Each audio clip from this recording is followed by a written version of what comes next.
Ini punca sebenar Parti Mahathir kalah PRK Slim. Najib jawab 3 tuduhan Mahathir. Ini kenyataan Khalid selepas Pejuang kalah. Mahathir punca ekonomi Malaysia merosot.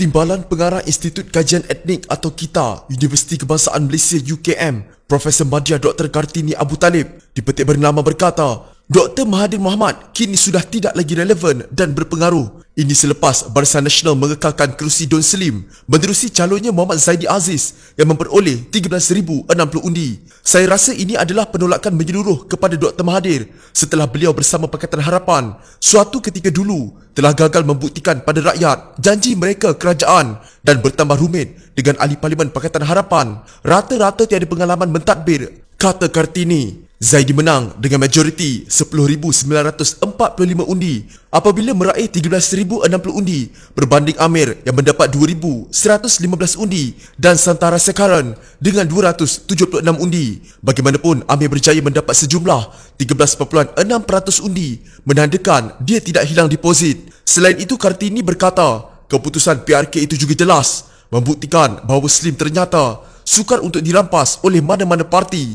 selain Barisan Nasional. Sementara itu, Bernama juga melaporkan Pensyarah Kanan Hal Ehwal Politik, Dasar dan Pengajian Antarabangsa Universiti Utara Malaysia atau UUM, Muhammad Syukri Shuaib berkata, rakyat dapat menilai calon Barisan Nasional yang menjadi sebahagian daripada Kerajaan Perikatan Nasional mampu menjaga periuk nasib mereka. Ini jelasnya lebih-lebih lagi ketika negara dan dunia berdepan dengan kesan penularan wabak COVID-19. Undi popular yang tinggi kepada calon Barisan Nasional itu menunjukkan restu rakyat kepada kerajaan dan dasar-dasar yang sedang dijalankan, termasuklah keprihatinan terhadap dapur rakyat, periuk nasi rakyat, kesan daripada COVID-19 ini. Dengan pelbagai dasar popular Perdana Menteri Muhyiddin Yassin, maka jentera Barisan Nasional, PAS maupun Bersatu tidak sukar untuk berkempen, seterusnya memberikan kemenangan kepada calon mereka. Lebih-lebih lagi Don Slim merupakan kubu kuat UMNO, katanya lapor bernama. PRK Slim berlangsung susulan penyandangnya Muhammad Kushairi Abdul Talib meninggal dunia pada 15 Julai lalu.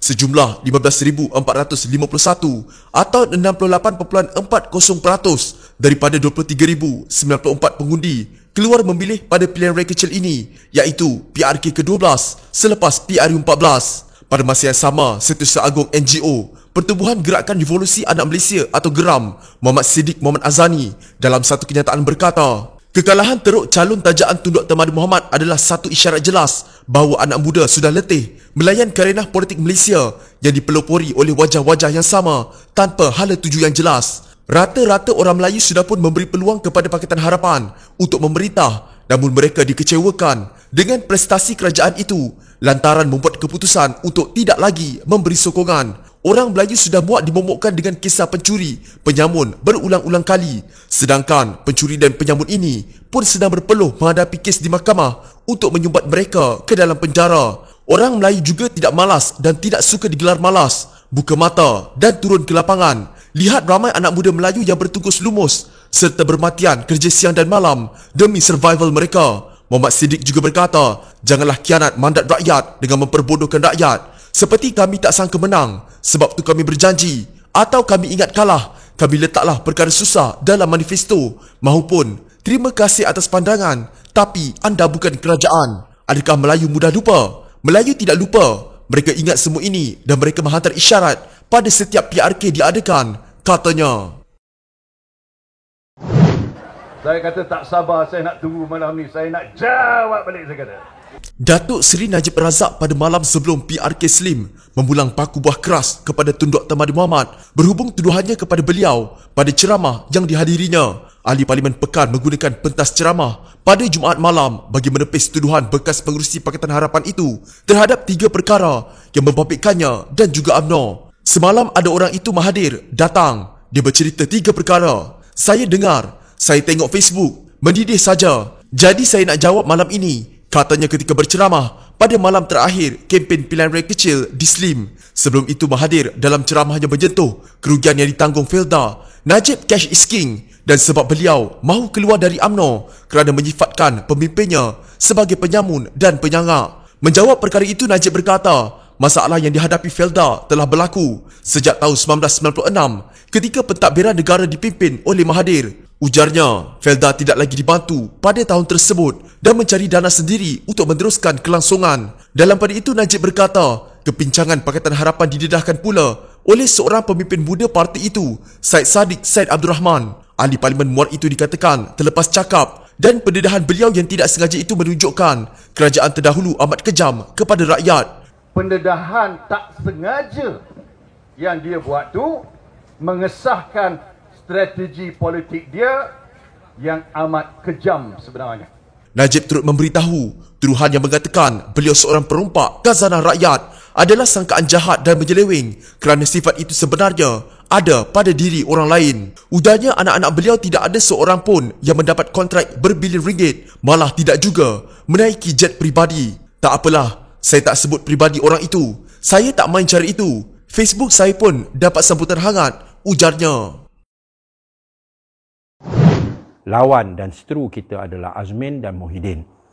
Pengarah Komunikasi Parti Amanah Negara atau Amanah, Khalid Abdul Samad, mengingatkan ahli parti itu dan Pakatan Harapan supaya tidak menyalahkan antara satu sama lain sebagai punca kejatuhan kerajaan terdahulu. Khalid berkata, sebaliknya Pakatan Harapan perlu berdiri teguh dengan naratif bahawa Pakatan Harapan jatuh disebabkan pengkhianatan yang dilakukan Perikatan Nasional menerusi gerakan yang didalangi bekas Timbalan Presiden PKR Datuk Seri Muhammad Azmin Ali dan Presiden Parti Pribumi Bersatu Malaysia atau Bersatu Tan Sri Muhyiddin Yassin. Naratif yang dibawa oleh Pakatan Harapan yang lebih tepat dan benar ialah kerajaan Pakatan Harapan jatuh oleh kerana berlakunya pengkhianatan di mana Azmin dan Muhyiddin telah membawa lari ahli-ahli parlimen yang dulu bersama Pakatan Harapan dan kini bersama dengan Perikatan Nasional menyebabkan Pakatan Harapan hilang majoriti. Maka kerajaan Pakatan Harapan jatuh oleh kerana pengkhianatan yang dilakukan Azmin dan Muhyiddin. Saya mahu berpesan kepada semua yang berada dalam Pakatan Harapan, khususnya PAN, jangan kita lupa akan hakikat ini sehingga kita terlibat dalam perbalahan sesama sendiri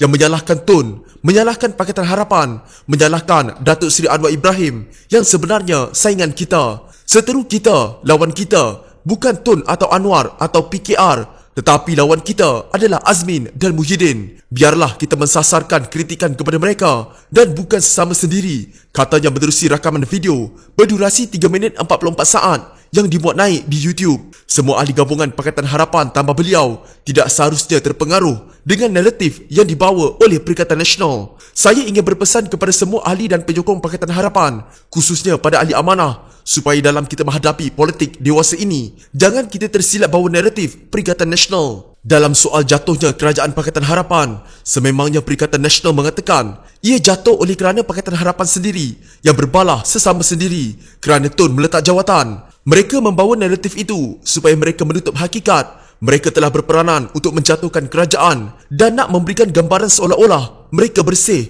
tidak terlibat sama sekali. Itu naratif Perikatan Nasional, ujarnya. Kenyataan Khalid itu dibuat selepas beliau mengakui sebelum ini bahawa kemenangan Barisan Nasional mempertahankan kerusi Dewan Undangan Negeri Slim baru-baru ini membuktikan kerjasama antara Bersatu, PAS dan UMNO berpotensi menguasai politik negara. Keputusan Slim menunjukkan kerjasama Bersatu, UMNO, PAS amat berpotensi menguasai politik negara. Kesatuan atas dasar khianat, rompak dan jual agama kali pertama dihadapi dan untuk menghadapinya kita juga perlu bersatu, katanya di Twitter. Justru itu Khalid yang juga bekas Menteri Wilayah Persekutuan berkata Pakatan Harapan di bawah Anwar juga harus bersatu.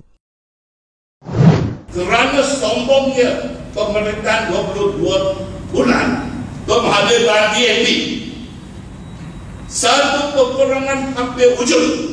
Punca utama ekonomi Malaysia mengalami kemerosotan dan para pelabur kurang berminat ketika zaman pemerintahan Pakatan Harapan disebabkan sikap sombong kerajaan dan Tun Dr. Mahathir Mohamad selaku Perdana Menteri ketika itu. Penganalisis politik Dr. Ho Kiping berkata, kerajaan ketika itu seolah-olah cuba mencetuskan perperangan daripada segi ekonomi dengan kebanyakan negara kuasa besar dunia termasuk dengan India, China dan Amerika Syarikat. Dalam pada itu, Keeping memberitahu keadaan tersebut menyebabkan ramai pelabur asing enggan datang ke negara ini untuk melabur selama 22 bulan Pakatan Harapan memerintah. Malah walaupun ramai pelabur dari Amerika Syarikat menarik pelaburan mereka dari negara China berjumlah lebih 20 bilion American dollar, namun mereka tidak berani melabur di Malaysia.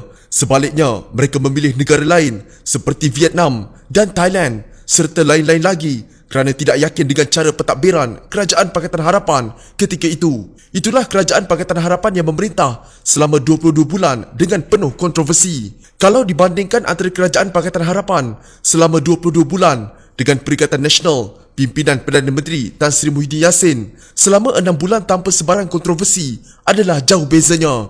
Kerajaan Perikatan Nasional pimpinan Tan Sri Muhyiddin Yassin sama seperti pepatah Melayu, diam-diam ubi berisi dan sentiasa menunaikan tanggungjawab membantu rakyat di peringkat akar umbi, katanya. Beliau berkata demikian berucap membentangkan kertas kerja pada konvensyen setengah tahun pentadbiran Perikatan Nasional di Rumah Kelab Persatuan Alumni Universiti Malaya. Keeping turut memberi amaran Kerajaan Perikatan Nasional juga akan hancur berkecai, runtuh dan kalah besar dalam pilihan raya umum ke-15 jika mereka meminggirkan orang Melayu Islam dan masyarakat Bumiputra selaku kaum majoriti seperti diamalkan Pakatan Harapan selepas menang PRU14 lalu. Beliau berkata, satu lagi perkara penting perlu ditangani oleh Kerajaan Perikatan Nasional adalah untuk memastikan mereka meraih kemenangan besar dan mampu membentuk kerajaan selepas pilihan raya negeri Sabah bulan depan. Bagaimanapun, Keeping yakin Perikatan Nasional mampu meraih kemenangan dalam PRN Sabah jika semua parti komponen Barisan Nasional dan Perikatan Nasional mampu bertolak ansur dalam pembahagian kerusi dan bekerjasama erat antara satu sama lain. Kalau warisan kalah di Sabah, ini tunjukkan pengundi akan pilih Perikatan Nasional dalam PRU akan datang dan rakyat sudah menolak Pakatan Harapan yang mengamalkan politik perkauman, ujarnya. Jika anda mempunyai gejala seperti demam, batuk dan sesak nafas, jangan berlengah untuk terus ke klinik atau hospital bagi menjalani ujian saringan. Bersama kita tangani wabak COVID-19.